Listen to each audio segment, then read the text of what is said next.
आज के इस वीडियो में हम बात करेंगे ट्रेडिंग प्लान और ट्रेडिंग स्ट्रेटजी के बारे में। साथ ही हम बात करेंगे ट्रेडिंग स्ट्रेटजी के इंपॉर्टेंस के बारे में। ट्रेडिंग स्ट्रेटजी ट्रेडिंग के बिजनेस में क्यों जरूरी है, अगर प्रॉपर ट्रेडिंग स्ट्रेटजी नहीं होगी तो हमें ट्रेडिंग में क्या क्या नुकसान उठाना पड़ सकता है। इसके बाद हम देखेंगे कि मैं अगर मेरा ट्रेडिंग प्लान या ट्रेडिंग स्ट्रेटजी तैयार करता हूं तो मुझे किन किन चीजों का ध्यान रखना पड़ेगा। सबसे पहले हम बात करते हैं ट्रेडिंग प्लान या ट्रेडिंग स्ट्रेटजी के बारे में। प्लान या स्ट्रेटजी का सिंपल मीनिंग होता है योजना या रणनीति। मान लीजिए कि मैं कोई बिजनेस करना चाहता हूँ। इस बिजनेस को करने के लिए मेरे पास एक प्रॉपर प्लान होना चाहिए। बगैर प्रॉपर प्लान के या बगैर प्रॉपर स्ट्रेटजी के कोई भी बिजनेस ज्यादा दिन तक प्रॉपर तरीके से नहीं चल सकता है। किसी भी व्यापार को शुरू करने पर व्यापार के पहले दिन ही मुझे यह डिसाइड करना पड़ेगा कि मुझे यह बिजनेस किस तरीके से चलाना है, किन किन नियमों को फॉलो करना है, कितनी कैपिटल लगानी है, प्रॉफिट मार्जिन कितना रखना है। इन सारे नियमों को हम बिजनेस प्लान या बिजनेस स्ट्रेटजी कहते हैं। अगर हम इन नियमों को प्रॉपर तरीके से फॉलो करेंगे तो हमारे प्रॉफिटेबल होने के चांसेस उस बिजनेस के अंदर ज्यादा होंगे। अगर हम ट्रेडिंग या इन्वेस्टिंग के बिजनेस को देखें तो हमें इस बिजनेस में भी कुछ नियमों का पालन करना पड़ता है जिससे कि हम इस बिजनेस को प्रॉपर तरीके से चला सकें। इन्हीं प्री डिफाइंड नियमों को हम ट्रेडिंग स्ट्रेटजी कहते हैं। ट्रेडिंग स्ट्रेटजी के अंदर किसी भी शेयर को खरीदने से पहले की प्लानिंग से लेकर उसे बेचने के बाद का एनालिसिस भी शामिल होता है। यहाँ हम तीन शब्दों को देख पा रहे हैं, trading plan, trading system, trading strategy. Definition के हिसाब से अगर हम देखें तीनों का अलग अलग मीनिंग निकलता है, लेकिन हम अपने लिए एक ओवरऑल मीनिंग ले रहे हैं, यानी कि ट्रेडिंग के लिए जो नियम हमने बनाए हैं उन नियमों को हम ट्रेडिंग स्ट्रेटजी या ट्रेडिंग प्लान कह रही है। अब अगर बात करें हम ट्रेडिंग स्ट्रेटजी की, किसी भी ट्रेडेबल इंस्ट्रूमेंट को खरीदने या बेचने का सिस्टमेटिक मेथड ट्रेडिंग स्ट्रेटजी कहलाता है। सिस्टमेटिक मेथड का मीनिंग होता है पहले से तय किए गए रूल्स, रेगुलेशंस और क्राइटेरिया। कई बार हमें यह सुनने को मिल जाता है कि यह शेयर मेरी स्ट्रेटजी में फिट नहीं बैठ रहा है। इसका मतलब यह होता है कि शेयर के प्राइस में मूवमेंट तो हो रही है, लेकिन मैं जिन नियमों या क्राइटेरिया के आधार पर शेयर खरीदता या बेचता हूँ यह शेयर उन नियमों को फॉलो नहीं कर रहा है, मतलब मेरी स्ट्रेटजी में फिट नहीं बैठ रहा है। उन नियम या क्राइटेरिया को ही हम ट्रेडिंग स्ट्रेटजी कहते हैं। उदाहरण के तौर पर अगर कोई व्यक्ति सबसे सरल स्ट्रेटजी यानी कि एसआईपी के जरिए इन्वेस्टमेंट करता है तो उसे एसआईपी के जरिए किए जाने वाला निवेश जिन नियमों पर होता है उन्हें फॉलो करना पड़ेगा। एसआईपी वाले सिस्टम से ही उसे खरीदना पड़ेगा और उसका जो प्रॉफिट मार्जिन या टाइम फ्रेम है उसके हिसाब से उसे होल्ड करना पड़ेगा। उसके बाद टाइम टारगेट या प्राइस टारगेट आने पर उसे बेचना पड़ेगा। स्ट्रेटजी चाहे कोई भी हो, जैसे ईएमए पर बेस्ड स्ट्रेटजी या एसएमए पर based strategy, price action strategy, Ichimoku system, उसके जो नियम आपने बना लिए हैं उन्हें फॉलो करते हुए अपना निवेश करना पड़ता है। अब हम देखते हैं ट्रेडिंग स्ट्रेटजी के कंपोनेंट्स को। ट्रेडिंग स्ट्रेटजी के मेनली तीन कंपोनेंट्स होते हैं। पहला होता है प्लानिंग, दूसरा होता है एग्जीक्यूशन, तीसरा होता है पोस्ट एनालिसिस। जो पहला कंपोनेंट है प्लानिंग, उसके अंदर हम ट्रेड लेने से पहले सारी प्लानिंग करते हैं। इस प्लानिंग के अंदर हम ये सेलेक्ट करते हैं कि हमें कौन से मार्केट में ट्रेड करना है, हमें स्टॉक्स में ट्रेड करना है, कमोडिटी में ट्रेड करना है या फॉरेक्स में ट्रेड करना है। उसके बाद प्लानिंग के अंदर ही हमें यह प्लान करना रहेगा कि हम किस ट्रेडिंग स्टाइल से ट्रेड या इन्वेस्ट करना चाहते हैं, जैसे कि स्कैल्पिंग करना चाहते हैं या इंट्राडे करना चाहते हैं या स्विंग ट्रेड करना चाहते हैं या पोजिशनल ट्रेड करना चाहते हैं या लॉन्ग टर्म ट्रेड करना चाहते हैं। उसके बाद प्लानिंग में ही हम ये देख लेते हैं कि हमारे पास कितनी कैपिटल है, पर शेयर या पर स्क्रिप्ट हम कितनी कैपिटल उसमें डिप्लॉय करना चाहते हैं, हमारा जो प्रॉफिट मार्जिन है वो कितना है। प्लानिंग में ही हम ये देखेंगे कि मैं कौन सी स्ट्रेटजी का इस्तेमाल करूं जो मेरी पर्सनैलिटी को सूट करे। उसके बाद जो दूसरा कंपोनेंट है वह होता है एग्जीक्यूशन। प्रॉपर प्लानिंग के बाद उस प्लानिंग को एग्जीक्यूट करना ही ट्रेडिंग स्ट्रेटजी में एग्जीक्यूशन कहलाता है। यानी कि जिन नियमों, क्राइटेरिया या स्ट्रेटजी को हम फॉलो कर रहे हैं उन्हीं नियमों, क्राइटेरिया, स्ट्रेटजी के बेस पर हम उस शेयर को खरीद और बेच रहे हैं तो वह एग्जीक्यूशन कहलाएगा। ट्रेडिंग स्ट्रेटजी का तीसरा और लास्ट पार्ट है पोस्ट एनालिसिस। पोस्ट एनालिसिस का मतलब होता है जब हम प्लान करके किसी शेयर को बाई करके उसे सेल कर देते हैं। इस प्रक्रिया के बाद यह एनालाइज करते हैं कि हमने जो प्लानिंग की थी वह प्रॉपर की थी या नहीं की थी, उस प्लानिंग में कोई कमी तो नहीं थी। प्लानिंग प्रॉपर करने के बाद एग्जीक्यूशन हमने प्रॉपर किया था या नहीं किया था, उस एग्जीक्यूशन में कोई कमी तो नहीं थी। इन दोनों कंपोनेंट्स को रीचेक करना ही पोस्ट एनालिसिस कहलाता है। कोई भी स्ट्रेटेजी हो, चाहे कितनी भी सिंपल हो या कितनी भी कॉम्प्लेक्स, वो इन तीनों कंपोनेंट से मिलकर बनी होती है, यानी कि इन तीनों प्रोसेस से गुजरती है। अब हम ये देखते हैं कि हम किसी भी ट्रेडिंग प्लान को या ट्रेडिंग स्ट्रेटजी को किस तरीके से क्रिएट कर सकते हैं। अगर हम कोई ट्रेडिंग प्लान क्रिएट करना चाहते हैं या ट्रेडिंग स्ट्रेटजी क्रिएट करना चाहते हैं तो हमें किस प्रोसेस से गुजरना पड़ेगा। कोई भी ट्रेडिंग स्ट्रेटजी निम्न स्टेप से गुजरती है। सबसे पहला स्टेप या प्रोसेस है एम और ऑब्जेक्टिव ऑफ इन्वेस्टिंग और ट्रेडिंग। भाई मैं इन्वेस्टिंग और ट्रेडिंग करना चाहता हूँ, लेकिन मैं करना क्यों चाहता हूँ? मेरा जो ऑब्जेक्टिव है वह है पैसा कमाना, वेल्थ क्रिएट करना। अगर मैं सिर्फ टाइम पास के लिए या एंजॉय के लिए ट्रेडिंग या इन्वेस्टिंग करना चाहता हूँ तो यह मुझे बहुत महंगा पड़ेगा। तो मैंने शुरुआत में ही अपना गोल डिसाइड कर लिया। दूसरा स्टेप रहेगा सिलेक्शन ऑफ मार्केट। मार्केट से मतलब है हम इक्विटी मार्केट में इन्वेस्ट या ट्रेड करना चाहते हैं, कमोडिटी मार्केट में ट्रेड करना चाहते हैं, फॉरेक्स मार्केट में ट्रेड करना चाहते हैं या क्रिप्टो मार्केट में ट्रेड करना चाहते हैं। तो जिस भी मार्केट में हम ट्रेड करना चाहते हैं उस मार्केट को सेलेक्ट करेंगे। इसके बाद नेक्स्ट स्टेप या प्रोसेस आएगा सिलेक्शन ऑफ ट्रेडिंग स्टाइल या इन्वेस्टिंग स्टाइल। ये सिलेक्शन ऑफ ट्रेडिंग स्टाइल या इन्वेस्टिंग स्टाइल आपके एम या ऑब्जेक्टिव पर बहुत कुछ निर्भर करती है। अगर आप मार्केट के अंदर फुल टाइम हैं तो आपका जो ट्रेडिंग स्टाइल है वो हो सकता है अलग हो, और अगर आप पार्ट टाइम हैं तो आपका ट्रेडिंग स्टाइल या इन्वेस्टिंग स्टाइल अलग होगा। अगर हम इन दोनों को मिक्स करने की कोशिश करते हैं तो हमारे लिए परेशानी खड़ी होती है और बहुत ही ज़्यादा कन्फ्यूजन होता है। इस बात को स्वीकार करने में कोई शर्म नहीं होनी चाहिए कि हम मार्केट में पार्ट टाइम हैं। कोई दिक्कत नहीं है, पार्ट टाइम इन्वेस्टमेंट या ट्रेडिंग से भी हम पैसा बना सकते हैं।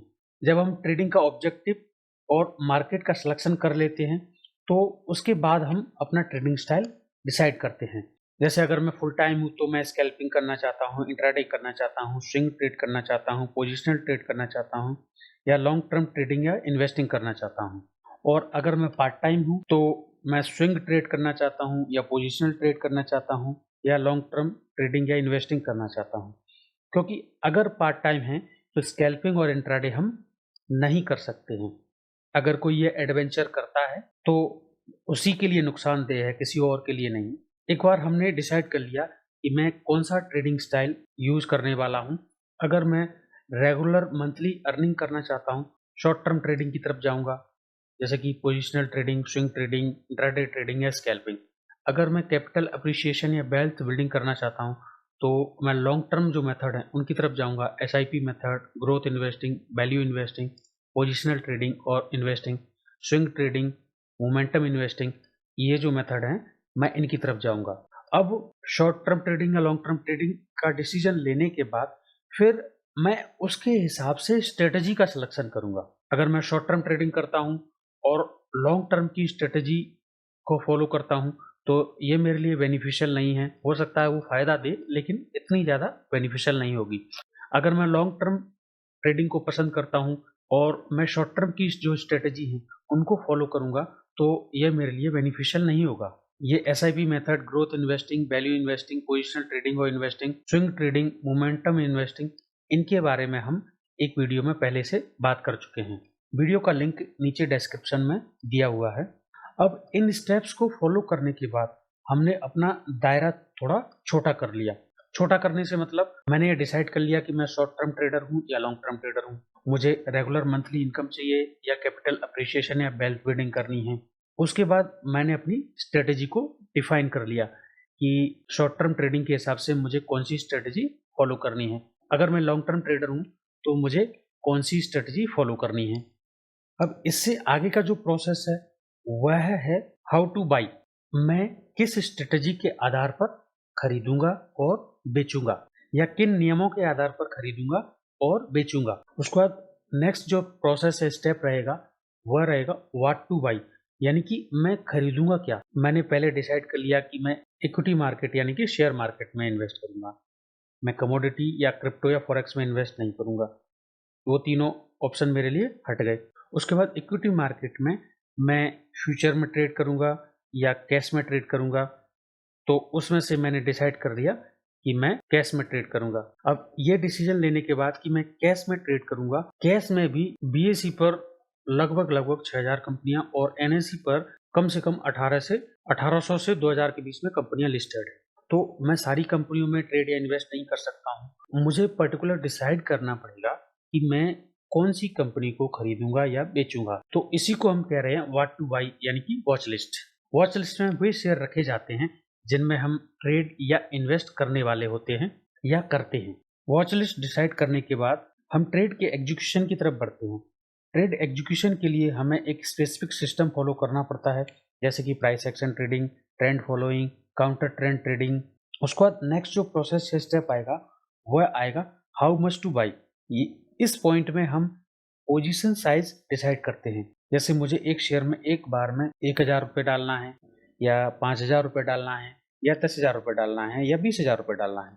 यह हमारी ट्रेडिंग कैपिटल पर निर्भर करता है। उसके बाद जो स्टेप आएगा वह आएगा रिस्क रिवार्ड रेशियो, यानी कि अगर मैं इन्वेस्ट करता हूं तो मेरा रिस्क कितना है, मुझे रिवार्ड कितना मिल सकता है। रिस्क से मतलब जो मैं पैसा लगा रहा हूं उस पर कितना नुकसान मुझे हो सकता है, और रिवार्ड का मतलब है कि जैसे मैंने 10,000 रुपये लगाए तो मुझे इस पर कितने परसेंटेज का रिटर्न मिल सकता है। नेक्स्ट जो स्टेप आएगा हाउ टू मैनेज होल्डिंग। अगर मैंने कोई ट्रेड ले लिया तो मैं उस होल्डिंग को किस तरीके से मैनेज करूंगा। अगर मेरे खरीदने के बाद उसमें मुझे नुकसान हो रहा है तो मैं किस तरीके से मैनेज करूंगा। अगर मेरे खरीदने के बाद उसमें प्रॉफिट हो रहा है तो मैं किस तरीके से मैनेज करूंगा और मैं उसे कब बेचूंगा। ये सारे कंपोनेंट एक ट्रेडिंग स्ट्रेटजी में होते हैं। अगर ये सारे कंपोनेंट नहीं है तो उस केस में हम उसे ट्रेडिंग स्ट्रेटजी नहीं कह सकते हैं। अब हम चलते हैं ट्रेडिंग स्ट्रेटजी के टाइप को देखते हैं। शेयर मार्केट में काम करने के कई तरीके होते हैं, क्योंकि शेयर मार्केट में क्यूमुलेटिवली कई सारे लोग एक साथ काम करते हैं और हर व्यक्ति का काम करने का तरीका अलग अलग होता है। इन अलग अलग काम करने के तरीकों के आधार पर ही अलग अलग ट्रेडिंग स्ट्रेटजी होती है, जैसे SIP method, moving average method, breakout strategy, momentum strategy, value investing. ज्यादातर ट्रेडिंग स्ट्रेटजी या तो फंडामेंटल या टेक्निकल बेसिस पर होती है। फंडामेंटल स्ट्रेटजी फंडामेंटल मेथड्स के आधार पर काम करने वाली ट्रेडिंग स्ट्रेटजी को फंडामेंटल ट्रेडिंग स्ट्रेटजी कहते हैं। इसमें खरीदने और बेचने के सिग्नल्स फंडामेंटल क्राइटेरिया के आधार पर होते हैं, जैसे अंडर वैल्यू या ओवर वैल्यू कंपनी, कंपनी की प्रॉफिटेबिलिटी या कंपनी की सेल्स। इनमें से कोई एक क्राइटेरिया या कई सारे क्राइटेरिया एक साथ मिला करके हम कोई फंडामेंटल ट्रेडिंग सिस्टम या ट्रेडिंग स्ट्रेटजी क्रिएट कर सकते हैं। फंडामेंटल ट्रेडिंग स्ट्रेटजी के बाद हम देखते हैं टेक्निकल ट्रेडिंग स्ट्रेटजी को। इस प्रकार की स्ट्रेटजी में खरीदने और बेचने के डिसीजन टेक्निकल इंडिकेटर्स के आधार पर लिए जाते हैं। टेक्निकल ट्रेडर्स ये बिलीव करते हैं कि जितनी भी इंफॉर्मेशन है वह शेयर के प्राइस में शामिल होती है। टेक्निकल ट्रेडिंग स्ट्रेटजी में trend following strategy, momentum strategy, support and resistance या प्राइस एक्शन स्ट्रेटजी ये सब आती हैं। तीसरी जो अप्रोच है वह है टेक्नो फंडा स्ट्रेटजी।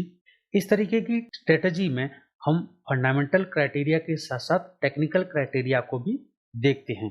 इन दोनों मेथड्स का यूज करने के बाद हम खरीदने और बेचने के डिसीजन लेते हैं, इसलिए हम इसे टेक्नो फंडा ट्रेडिंग स्ट्रेटजी कहते हैं। अब हम बात करते हैं कि हम अपनी ट्रेडिंग स्ट्रेटजी को किस तरीके से डेवलप कर सकते हैं। अपनी ट्रेडिंग स्ट्रेटजी डेवलप करने के लिए हमारे पास दो रास्ते होते हैं। पहला रास्ता है कि हम किसी भी बैक टेस्टेड स्ट्रेटजी के बारे में अच्छे से जान लें, उस स्ट्रेटजी के हानि लाभ, वह स्ट्रेटजी किन सिचुएशंस में काम करती है, किन सिचुएशंस में काम नहीं करती है।